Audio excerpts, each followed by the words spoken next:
여러분 어떤 침대를 좋아하십니까?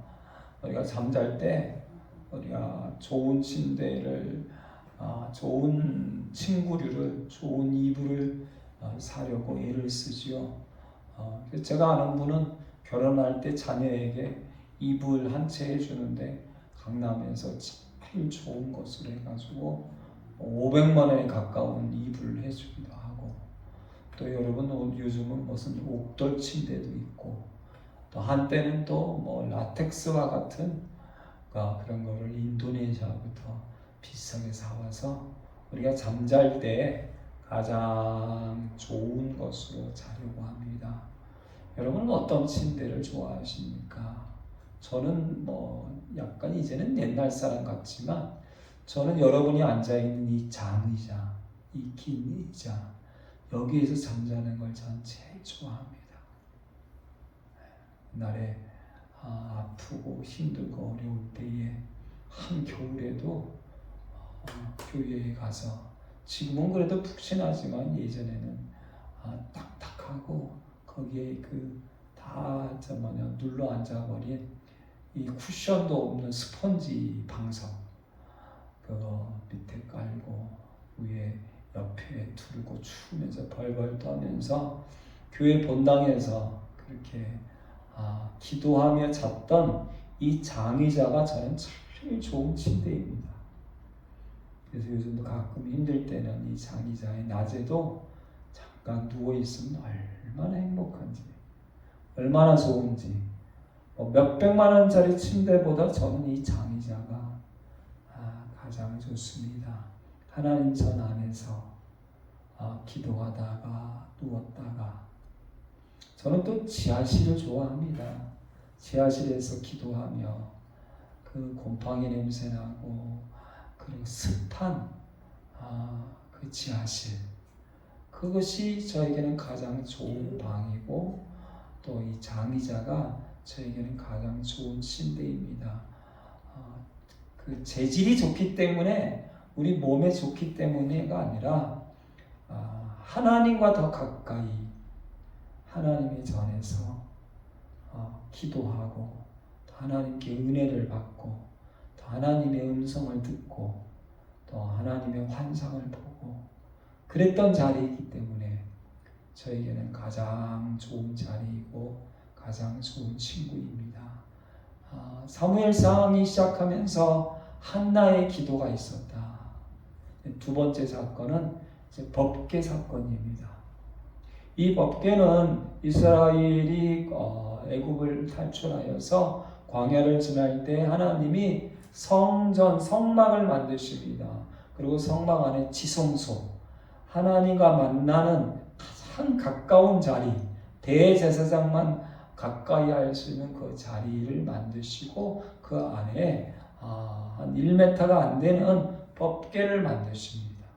그리고 그 법궤 안에 3가지 물품이 있습니다. 모세가 직접 하나님이 쓰신 십계명 2돌판이 그 법궤 안에 들어가 있고, 아론 대제사장의 쌍난 지팡이가 들어가 있고, 그리고 40년 동안 그들에게 먹여준 만나, 그 만나를 넣어둔 항아리. 그래서 이 땅 위에 하나님의 거룩한, 가장 거룩한 3가지 물품이 법궤 안에 넣어 있습니다. 오늘 말씀해 보니까 사무엘 어린아이가 하나님의 지성소 안에 법궤 앞에서 잠을 자는 가운데 하나님께서 사무엘아 부르시는 하나님의 음성을 처음 듣게 되었다고 하는 놀라운 말씀이 여기에 있습니다. 이 법궤는 이제 이스라엘이 가나안 땅에 들어가려고 할 때 요단강을 건너가야 합니다. 40년 전에 홍해를 건널 때는 모세가 있었고 모세의 지팡이가 있었습니다. 그런데 이제 모세는 죽고 이제 여호수아가 200만 명의 남자는 60만 명이 넘는 이 200만 명의 이스라엘 백성들을 이끌고 요단강을 건너가야 하는데, 하나님이 주신 말씀은 제사장들에게 법궤를 메고 요단강에 물에 발을 디디어라. 그래서 그 말씀에 순종하여 법궤를 메고 요단강에 들어가니 성경은 이런 말씀을 주고 계십니다. 법궤를 맨 제사장들이 요단강 문을 밟자 흘러내리던 물이 끊어지고 한 곳에 쌓여 서게 되었다.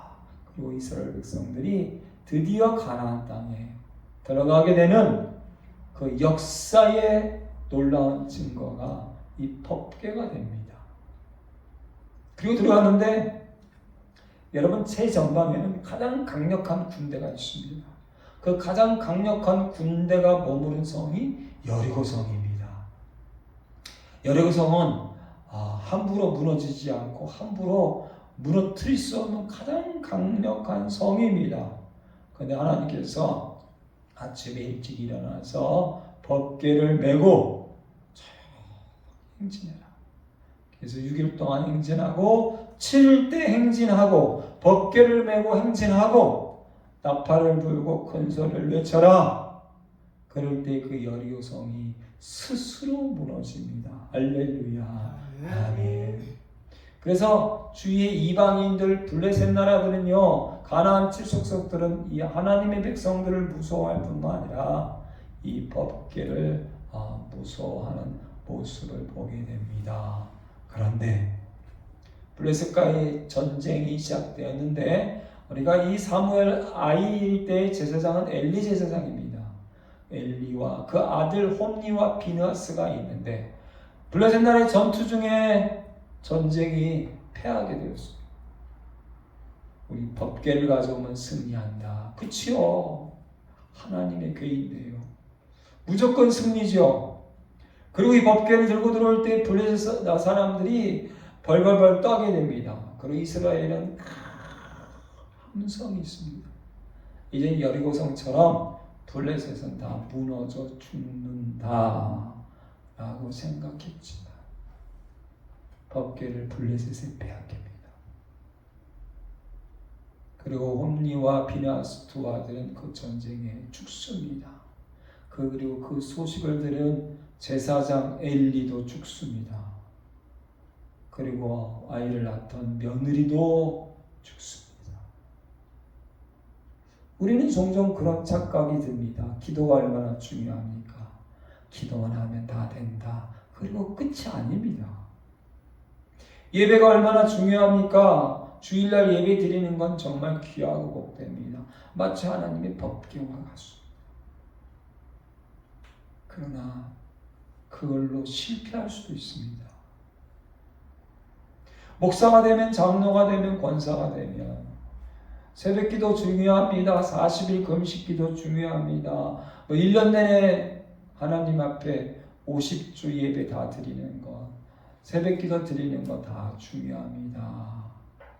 그런데 여러분, 법궤로 인해서 이스라엘 백성들이 패하잖아요. 심지어 제사장이 죽고 제사장의 두 아들이 죽습니다. 그리고 법궤는 이방인 블레셋 나라에 빼앗깁니다. 여러분, 왜 우리는 하나님이 함께 하시는데 나중에 다윗이 솔로몬을 통해서 성전을, 예루살렘 성전을 짓습니다. 그런데 바벨론 나라에 의해서 그 성전이 돌 위에 돌 하나도 없이 다 무너져 버립니다. 그럴 때 이스라엘 백성들이 고통을 당합니다. 어떻게 하나님의 성전이 무너질 수 있을까? 여기도 마찬가지죠. 어떻게 하나님의 법궤가 빼앗기고 제사장과 그 아들과 다 죽을 수 있을까? 오늘 성경은 뒤에 보면은 엘리의 두 아들이 악하다라고 말씀하십니다. 그들이 악한 행위는 정말 못됩니다. 엘리 제사장 대신 두 아들이 제사장 역할을 하지만 하나님께 드리는 가장 좋은 것을 빼앗고, 그리고 하나님의 가장 귀한 거룩한 그런 여자들을 범하기까지 하는 아주 못된 그런 죄를 범하게 됩니다. 제사장이지만, 예배를 늘 드리지만, 하나님의 법궤에 가까이 있지만 그들의 삶은 하나님이 가장 싫어하는 악한 삶을 살아가. 믿음이 중요합니다. 그러나 믿음의 삶을 살아야 합니다. 예배가 중요합니다. 그러나 우리가 문을 열고 나가서 예배의 삶을 살아야 합니다. 기도가 중요합니다. 그러나 목사가 중요하고 권사 장로가 중요합니다. 그러나 하나님 말씀대로 살지 않는다면 오히려 다 빼앗기고 죽음을 당할 수밖에 없습니다. 블레셋 사람들이 하나님의 기회를 빼앗았습니다. 그리고 아스 도시라는 블레셋 5 성 중에 하나에 그 다곤 신전 안에 둡니다. 그런데 다음날 아침에 보니까 다곤 자기네 만든 신이 엎어져 있습니다. 그래서 다시 세워둡니다. 그 다음날 아침에 나갔더니 몸뚱아리만 남고 모가지가 잘라지고 다리와 팔이 다 잘라져 버립니다. 그들이 깜짝 놀라게 되죠. 그리고 가드라는 블레셋의 다른 성에 보내게 되는데 가드 성에 독한 종기가 생겨서 온 백성들이 죽고 고통을 당하게 됩니다. 그래서 다시 블레셋의 다른 성 에그론에 보내는데 거기도 마찬가지로 종기 재앙으로 사망과 함께 온 성의 사람들이 고통을 당하게 됩니다. 여러분, 하나님의 법궤는 하나님의 역사가 있습니다. 그렇다면 하나님의 사람들이 그것을 가지고 있으면 다 승리해야 되잖아요. 그러나 오늘은 실패합니다. 그 실패는 처절합니다. 고통스럽습니다. 그래서 그들은 속건제를 드리고 다른 제사를 드리고 이스라엘 베세메스로 그 법궤를 옮기게 됩니다. 그럴 때 여러분, 블레셋 나라가 이제 모든 종기가 사라지게 됩니다. 여러분, 하나님의 사람들에게 하나님의 법궤만 있으면, 우리에게 어떻게 보면 성경 말씀만 있으면, 십자가만 있으면 다 된다고 생각하지요. 여러분, 믿음이만 다 된다, 기도만 다 된다가 아니라 믿고 그대로 말씀대로 행해야 할 때, 할렐루야. 믿고 그대로 말씀으로 심을 때 그대로 거둡니다.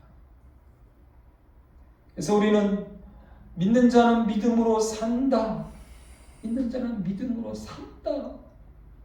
세상이 힘들고 어려운 순간이 옵니다. 하박국이 이스라엘이 이제 바벨론에 완전히 다 포로로 잡혀가고 성전이 다 무너지는 것을 앞으로 될 일을 환상으로 봅니다. 그럴 때 믿음으로 산다는 게 뭔지 아느냐? 나는 하나님으로 즐거워한다. 나는 하나님으로 기뻐한다. 나는 하나님으로 감사한다. 나의 힘은 세상의 그 어떤 것도 아니다. 나의 힘은 오직 하나님이다. 할렐루야. 아멘. 우리가 이 시간 주일 거룩하게 예배 드리는 것, 기도하는 것, 예물 드리는 것, 그리고 하나님의 말씀을 듣는 것 가장 중요합니다. 가장 필요합니다. 그리고 하나님 말씀대로 거룩한 삶을 살아야 한다. 이 말씀이 굉장히 중요합니다.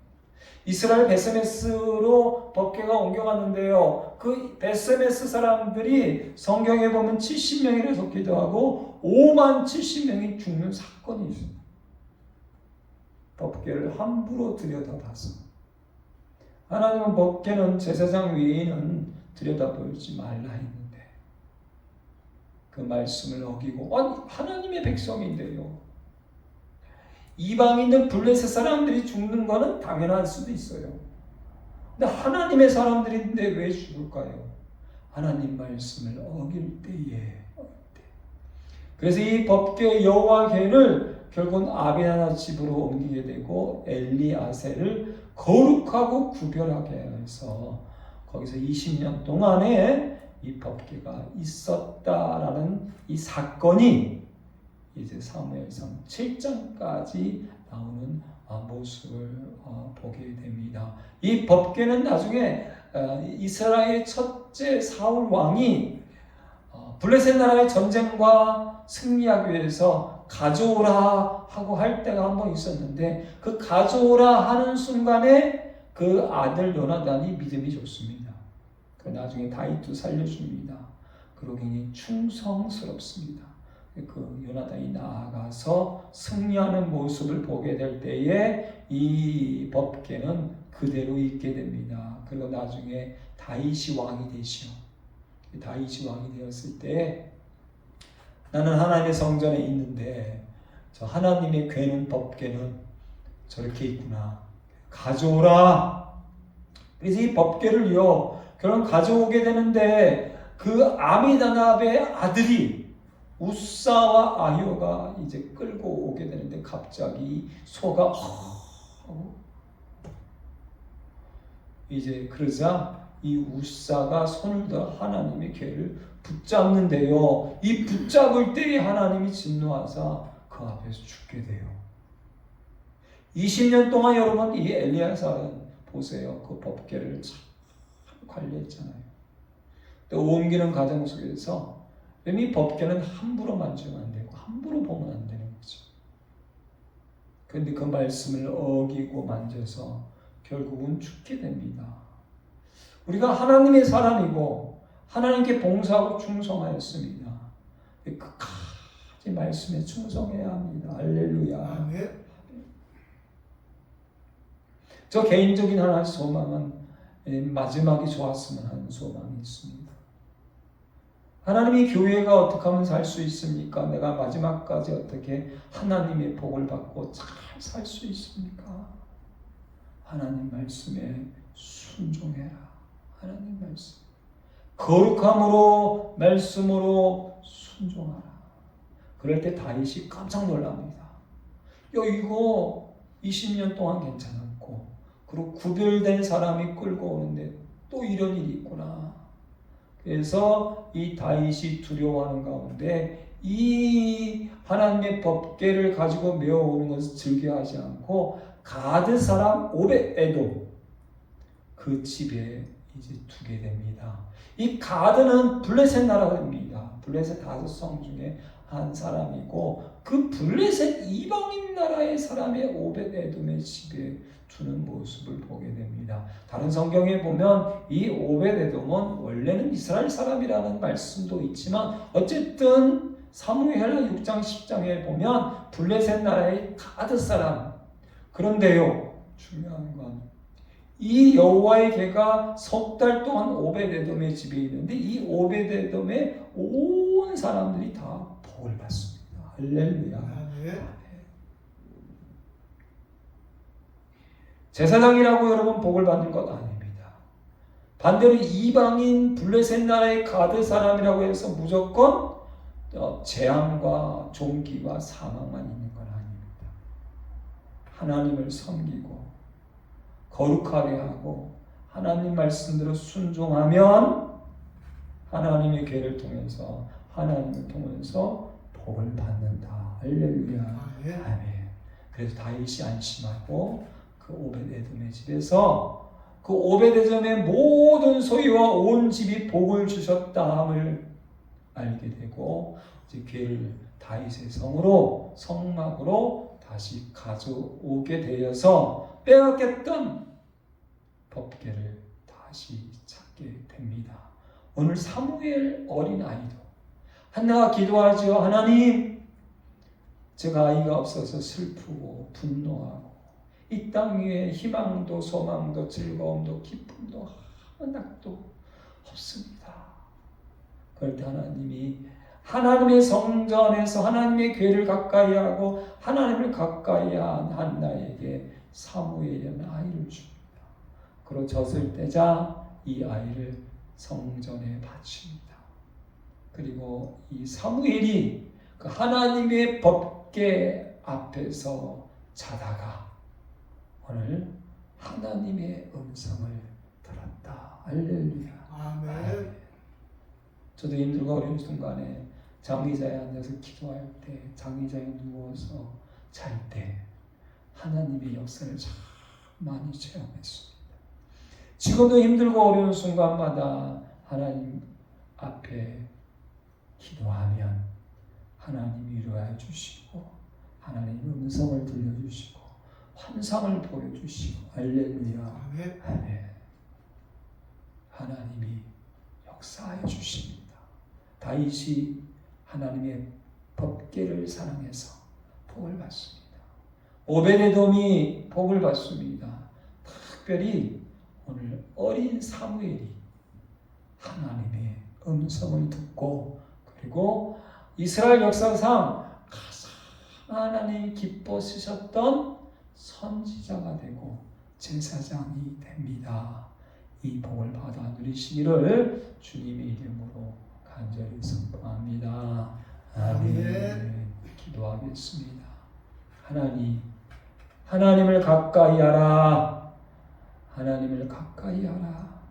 하나님 말씀을 가까이 하고 하나님의 전을 가까이 하고 십자가를 가까이 하고 하나님의 거룩함을 가까이 하고 그 말씀에 순종할 때에 사무엘이 하나님의 음성을 듣고 복을 받습니다. 평생에 큰 복을 받습니다.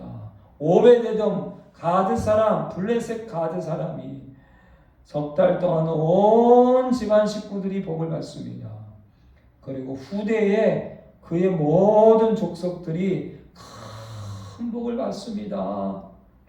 하나님 다윗이 춤추며 하나님의 법궤가 돌아옴을 기뻐하고 즐거워할 때에 그 다윗은 하나님 마음이 합한 자로 천대만대까지 다윗의 후손들이 복을 받습니다. 아버지, 우리도 하나님 때문에 복받게 하시고 하나님 말씀 때문에 복을 받게 해주시고 하나님의 법궤 때문에 온 집안 식구가 복을 받고 자손 천대만대까지 은혜와 복을 받도록 하나님 역사하여 주시옵소서. 어린 사무엘이 하나님 법궤 앞에서 잠잘 때에 사무엘아 사무엘아 음성을 듣고 부르심을 받습니다. 우리도 하나님 말씀을 가까이 할 때에 하나님의 성서를 가까이 할 때에 하나님 법궤를 가까이 할 때에 나를 부르시는 음성을 듣게 하시고 그 복을 받을 수 있도록 역사하여 주시옵소서. 감사하며 예수님의 이름으로 기도드립니다. 아멘. 이제는 우리 주 예수 그리스도의 은혜와 아버지 하나님의 지극하신 사랑과 성령의 교통교제 감화 감동 충만하심이 사무엘처럼 오벳에돔처럼 다윗처럼 하나님을 믿는 사람으로서 큰 복을 받아 온 집안이 후대 천대만대까지 은혜 받고 복 받기 원하는 우리 모든 심령들 머리 위에와 자녀 위에 사업 위에 물질 위에 생각하는 것과 특별히 아프고 힘든 모든 심령들 병원에서 수술받은 심령 그리고 대한민국 교회와 둘사랑교회와 전세계 선교사님들 위해 이제부터 영원토록 함께 하실지어다. 아멘.